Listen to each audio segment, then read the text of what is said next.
అందరికీ హాయ్. ఇప్పుడు వీడియోలో మీరు చూస్తున్నది జొన్న పిండితో గుంత పొంగనాలు వేసుకోవడము. అయితే మామూలుగా దోశ పిండితో చేస్తారో అందరికీ తెలిసిందే కదా. అది ఇప్పుడు జొన్న పిండితో తయారు చేసుకోవడం చూపిస్తాను. ఈ మధ్య చాలామంది డైటింగ్ అంటున్నారు, కొంతమందికి ఏమో డయాబెటీస్ ఉంటుంది. అట్లాంటి వాళ్ళు దోశ పిండి అంటే మళ్ళీ అందులో బియ్యం ఉంటాయి కదా, అట్లా కాకుండా ఇట్లా జొన్న పిండితో ఇన్స్టెంట్గా మామూలుగా నానబెట్టుకోవడము, మళ్ళీ గ్రైండ్ చేసిన తర్వాత మళ్ళీ పులవ పెట్టడం, అవంతా పని లేకుండా ఇన్స్టెంట్గా చేసుకోవడం చూపిస్తాను. Welcome to Shailu's cooking. ఇక్కడ ఈ గుంత పొంగనాల కోసము శనగపప్పు నానబెట్టుకోవాలి. ఒక 10 నిమిషాలు నానితే సరిపోతుంది. మనం నానబెట్టుకున్న తర్వాత పిండి కలిపేస్తే ఈలోపు మనకి ఇది నానుతుంది అనమాట. అయితే ఇక్కడ దీంట్లోకి పచ్చిమిర్చి, ఇంకా ఉల్లిగడ్డ, క్యారెట్ తురుము కావాలి, ఇంకా కొత్తిమీర, కరివేపాకు సన్నగా కట్ చేసుకోవాలి.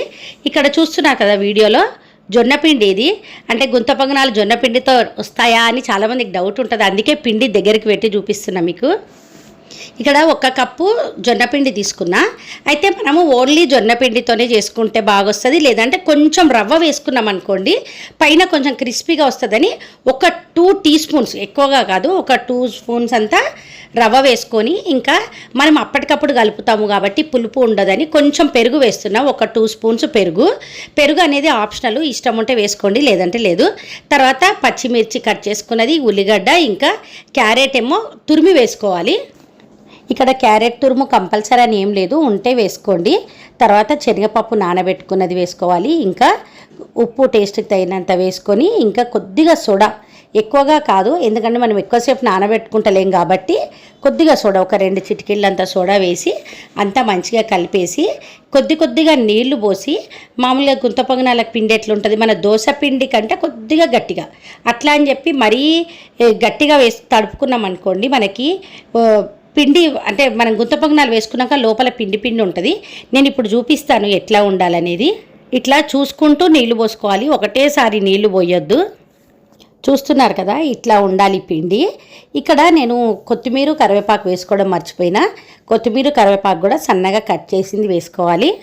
ఇంక ఇదంతా మంచిగా కలిపేసి ఒక 5 మినిట్స్ పక్కకు పెడదాము.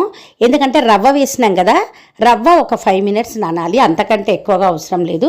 రవ్వ వేసి నానిన తర్వాత మనకి కొద్దిగా పిండి ఇంకా కొంచెం గట్టిగా అవుతుంది. ఇంకా తర్వాత గుంత పొంగనాల పీట ఉంటుంది కదా, దాంట్లోకి కొంచెం నూనె వేసుకొని ఇంకా ఇవి గుంత పొంగనాలు పోసుకోవడమే. చూసిండ్రు కదా 5 మినిట్స్ నానిన తర్వాత పిండి ఇట్లా ఉంది, ఇట్లా ఉండాలి. మరీ గట్టిగా ఉందనుకోండి పిండి, మనం గుంత పొంగనాలు వేసుకున్నాక లోపలంతా గట్టిగా పిండిగా ఉంటాయి. మరీ పలచగా ఉంటే వేసుకోవడం రాదు. ఇట్లా మీడియంగా ఉండేటట్టు చూసుకోండి.